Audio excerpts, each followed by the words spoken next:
रवि और प्रेरणा की छोटी सी प्यारी सी गृहस्थी थी। शादी को 6 साल हो गए थे। मधुर संबंध और प्रगाढ़ हो रहे थे। अनंत 2 साल का हो गया था अब और एक मेहमान बस 4 से 5 महीने में आने वाला था। खुशी खुशी जीवन की बगिया महक रही थी। रवि प्रेरणा का बहुत ख्याल रखता था। प्रेरणा ने भी जीवन के हर एक पल में रवि को हद से ज़्यादा प्यार किया। शादी के 5 साल भी यूँ लगता कि जैसे अब भी दोनों में प्यार है और जल्द से जल्द एक दूसरे के जीवन साथी बनना चाहते हो। रिश्तेदारों और करीबी दोस्तों के अलावा शायद ही कोई समझ पाता कि दोनों पति पत्नी हैं। हाँ, अनंत के कारण भले ही अंदाज़ा लगा लेते थे, वरना नहीं। यूँ तो रवि और प्रेरणा की शादी अरेंज मैरिज की तरह हुई, मगर सच यही था कि दोनों एक दूसरे को शादी से 3 वर्ष पहले से जानते थे और एक दूसरे को पसंद करते थे। दिल में एक दूसरे को जगह दी तो फिर कोई और दिल में ना आया। दुनिया एक दूसरे के दिल में ही बसा ली सदा के लिए। सबके लिए एक नियत वक्त आता है और इन दोनों के जीवन में भी वो नियत वक्त, खूबसूरत वक्त आया जब माता पिता समाज ने इन्हें पति पत्नी के संबंध में बांध दिया। जीवन आगे बढ़ा और प्यार भी। रवि और प्रेरणा के बीच हर तरह की बात होती। अमूमन पति पत्नी बनने के बाद ज़्यादातर जोड़ों के बीच बहुत सारी बातें ख़त्म हो जाती है। मसलन राजनीति, खेलकूद, देश दुनिया, साइंस, करियर, हंसी मजाक आदि पर इनके बीच सब कुछ पहले जैसा था। हंसी मजाक, ठिठोली, वाद विवाद, एक दूसरे की टांग खिंचाई, एक दूसरे की खास बातों पे सलाह लेना देना, साथ घूमना फिरना, एक ही प्लेट में खाना, एक दूसरे का इंतज़ार करना आदि सब कुछ बहुत प्यारा था रवि और प्रेरणा के बीच। ऐसा नहीं कि रवि और प्रेरणा के बीच झगड़े नहीं होते थे, लेकिन वैसे ही जैसे दोस्त लड़ते झगड़ते मुंह फुलाते हैं और आखिर में वही होता है, चलो छोड़ो ना यार, जाने दो ना, सॉरी बाबा, माफ़ कर दो, गलती हो गई, और एक दूसरे को गले लगा लेते। सब कुछ अच्छा चल रहा था, कहीं कोई कमी नहीं थी। जीवन की बगिया प्यार से सराबोर थी। फिर भी जाने क्यों कभी कभी प्रेरणा उदास हो जाती, पर अगले ही पल अपनी उदासी छटक कर मुस्कुरा देती। रवि शायद ही उसके उदास पल कभी देख पाता और कभी दिख भी जाता तो प्रेरणा कहती, कुछ नहीं, यूं ही।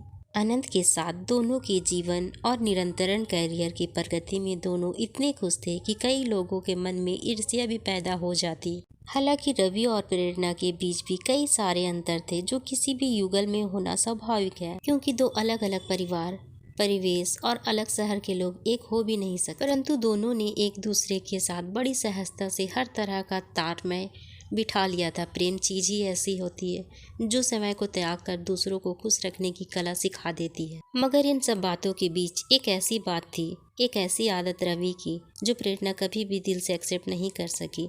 हालांकि उसने कोशिश बहुत की। उसने कई बार रवि से कहा भी, बहुत मिन्नतें भी की कि प्लीज़ इस आदत को छोड़ दे। ये हमारी प्यारी गृहस्थी, हमारे रिश्ते, हमारे आगाध प्यार के बीच एक दाग है। कहते कहते तो अब 6 साल बीतने को थे। रवि ने जाने उस आदत को खुद त्यागना ना चाहा या उससे हुआ नहीं, ये पता नहीं। जबकि कहते हैं कि दुनिया में जिंदगी और मौत के अलावा बाकी सब कुछ संभव है। खैर, वक्त बीतता रहा। प्रेरणा ने अपने मन को ही समझा लिए। उसको याद आता कि सभी बड़े बुजुर्ग और बुद्धिजीवी लोगों का कहना है कि इस संसार में ऐसा कोई नहीं जिसको जीवन की संपूर्ण खुशियाँ मिल जाए। महान पाश्चात्य गायिका लता जी के गीत सुनकर मन को बहला लेती। हर किसी को मुकम्मल जहाँ नहीं मिलती, कभी ज़मीन तो कभी आसमां नहीं मिलती। वो सोचती, कोई बात नहीं, दुनिया में तो लोगों को ना जाने कितने गम है। मैं तो संसार की खुशकिस्मत लड़की हूँ जो रवि जैसा जीवन साथी है मेरा। यही सोच मन में उठती, एक हल्की सी कसम को खुद अपने ही विचारों से रगड़ कर मिटा देती। मधुर पल और मधुर हो गए थे। नन्हे मेहमान के आगमन में बस 2 महीने ही देरी थी। रवि जल्दी घर आता, प्रेरणा को बहुत बहुत प्यार देता। अनंत भी खुश था क्योंकि उसको बताया गया कि मम्मी तुम्हारे लिए जल्दी ही एक बहुत ही सुंदर गुड्डा या गुड़िया लेने जाएंगी जो तुम्हारे साथ खेलेगा भी, दौड़ेगा भी और बातें भी करेगा। अनंत को गोद में लिए रवि प्रेरणा के साथ बैठ घंटों दुनिया जहान की बातें करता। प्रेरणा हर वक्त खुश थी, पर कभी कभी अनायास पूछ बैठती, रवि तुम सच में अपनी आदत नहीं छोड़ सकते? रवि उसके हाथ थाम फिर वही बात दोहरा देता जो पिछले साल से कह रहा था। बस 2-4 दिन दे दो मुझे। सच कहता हूँ इस बार पक्का तुम्हें शिकायत का मौका नहीं दूंगा। प्रेरणा कसक भरी मुस्कान के साथ सर हिला देती। ओके प्लीज, इस बार ज़रूर। रवि प्यार से प्रेरणा के माथे को चूम लेता, कभी गालों पर थपकी देकर कहता, इस बार पक्का, प्रॉमिस। बात फिर ख़त्म हो जाती। एक शाम अचानक प्रेरणा का दिल बहुत किया कि आज आइसक्रीम खाने चलते हैं। वैसे भी 2-3 महीने से कहीं बाहर नहीं निकली थी। रवि ने कहा, मैं घर पर ही ले आता हूँ। प्रेरणा नहीं मानी। तीनों तैयार होकर आइसक्रीम पार्लर चले गए। आइसक्रीम खाते हुए बहुत खुश थे तीनों। होनी कुछ और लिखी गई थी, जिसका समय नज़दीक था। तीनों घर वापस आए। अनंत तो खेल कूद कर निढाल होकर आधे ही सो गया। प्रेरणा के दिल में आज फिर एक सोई हुई ख्वाहिश जगी। उसने रवि का हाथ पकड़कर अपनी ओर प्यार से खींचते हुए कहा, रवि सुनो ना एक बात, इधर आओ तो जरा। पर रवि ने पुरानी आदत के अनुसार हाथ छुड़ाते हुए कहा, रुको प्रेरणा, बस 5 मिनट, मैं अभी आया, बस अभी तुम्हारे ही पास आकर बैठता हूँ, कहकर रवि बालकनी में चला गया और सिगरेट पीने लगा। अचानक ही प्रेरणा की तेज चीख सुनकर रवि दौड़ा। प्रेरणा वॉशरूम में लहूलुहान पड़ी थी। अब बस उसकी आंखें कुछ कह रही थी, पर उसके मुंह से कोई आवाज़ नहीं निकल रही थी। रवि के प्राण ही सूख चले। उसने घड़ी भर बिना देर किए एम्बुलेंस बुलाया और प्रेरणा को कुछ ही पल में हॉस्पिटल पहुंचाया गया। तत्काल इलाज शुरू हुआ। रवि तब तक अपने माता पिता और प्रेरणा के घर वालों को भी खबर कर चुका था। सभी आ गए। सभी प्रेरणा के लिए चिंतित और दुखी थे। उधर अनंत घर में अकेला था। सिर्फ नौकरों के भरोसे छोटा बच्चा नहीं रह सकता, इसलिए रवि की मां को घर जाना पड़ा। इधर डॉक्टर्स प्रेरणा की कंडीशन को अब भी खतरे में बता रहे थे। बच्चा पेट में ख़त्म हो गया था। डॉक्टर ने ऑपरेशन कर दिया था और अब प्रेरणा को बचाने की कोशिश में जुटे थे। थोड़ी देर में अनंत को लेकर माँ पुनः हॉस्पिटल आई।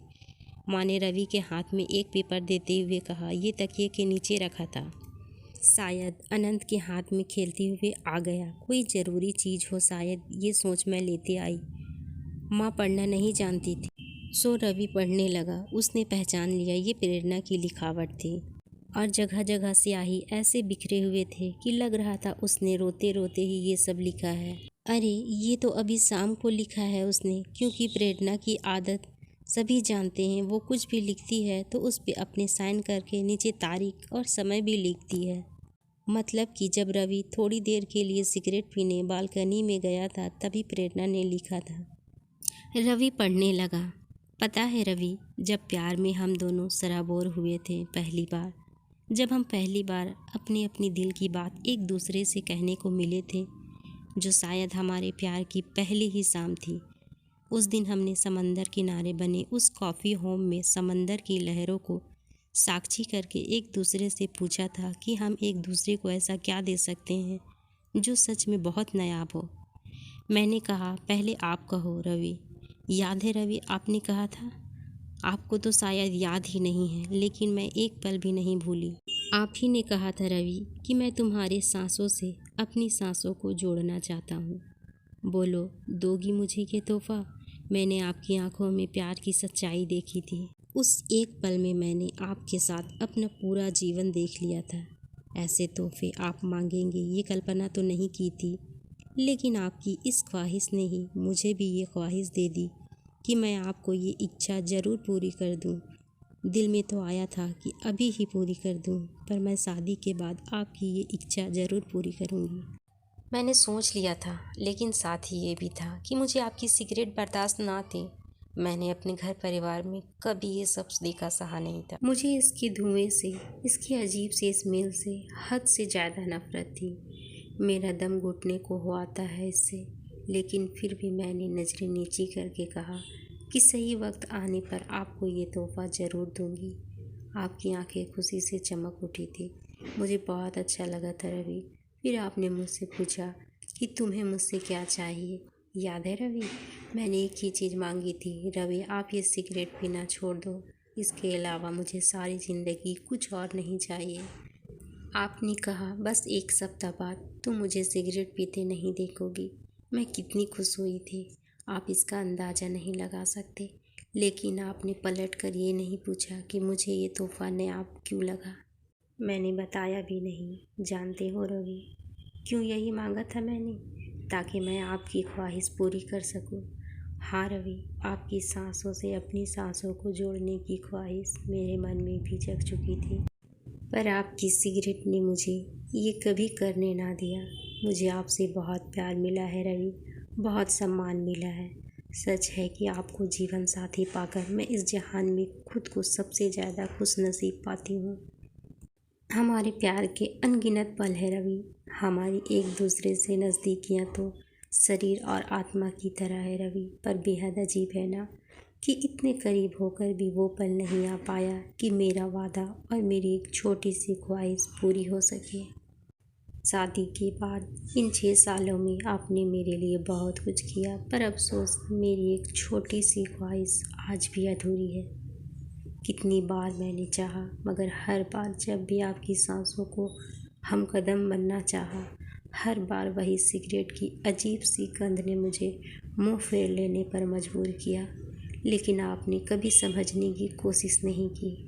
क्या कोई यकीन कर सकता है रवि कि पति पत्नी होकर, एक बच्चे के माता पिता होकर भी हम एक दूसरे के होठों के स्पर्श को नहीं जानते?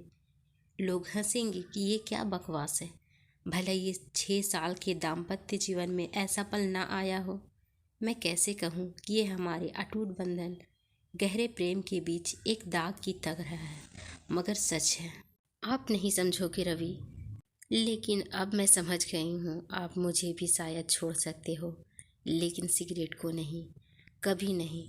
मैं फिर आज इसलिए लिख रही हूँ रवि, क्योंकि आज हद से ज़्यादा दिल मचल गया था और लगा था कि आपने आज तो बहुत देर से सिगरेट नहीं पी है। शायद आज एक बार ही सही मेरी ख्वाहिश पूरी हो जाएगी। लेकिन आज भी आप हाथ छुड़ाकर सिगरेट उठाकर चल दिए। मैं रोना चाहती हूँ चीख चीख कर, पर नहीं रो सकती। शायद हमारे अगाध प्रेम में ये शोभनीय नहीं होगा। मैं बांटना चाहती हूँ अपना ये दर्द, मगर क्या है किसी से कहना उचित लगेगा। बेहद अपमानित महसूस करने लगी हूँ आपकी सिगरेट के सामने। अपने आप को कोई तरीका नहीं है मेरे पास अपनी इस अधूरी ख्वाहिश का दर्द बांटने के लिए, सिवाय इसके कि पन्ने पे उतार कर दिल हल्का कर लूँ। जबकि जानती हूँ पहले की तरह कुछ देर बाद इसको भी फाड़ कर फेंक दूँगी, पर कोई बात नहीं, दिल तो हल्का हो जाता है। I love you Ravi, love you always. पढ़ते पढ़ते रवि बेहिसाब आंसुओं में डूब गया। उसे आज एहसास हुआ उसके सिगरेट की लत के कारण क्या से क्या हो गया। उसके मन में सारे घटनाक्रम प्रत्यक्ष हो उठे। रवि के सिगरेट लेकर चले जाने के कारण प्रेरणा को आज बहुत ज़्यादा बुरा लगा। उसकी आंखों से आंसू छलक आए। उसने पेपर पेन उठाया और अपने मन की सारी बात उस कागज़ पे उड़ेल कर अपने मन को हल्का कर लिया।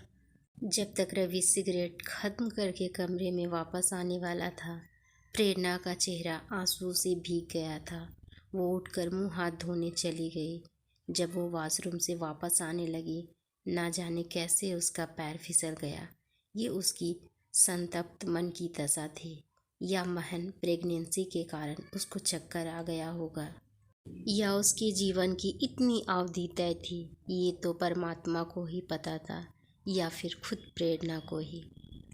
रवि पागलों की तरह डॉक्टर से कह रहा था, मेरी प्रेरणा को बचा लो, मेरा सब कुछ ले लो, मेरी जान भी उसको दे दो, मगर बचा लो उसको। लेकिन ये नहीं हो सका। 8 घंटे के अथक प्रयास के बाद डॉक्टर ने आकर कहा, हमने बहुत कोशिश की लेकिन हम हार गए। प्रेरणा के पास अब ज़्यादा समय नहीं है, उससे मिल लें आप लोग। रवि बदहवास प्रेरणा के पास पहुंचा। प्रेरणा की आंखें शून्यता से भरी थी।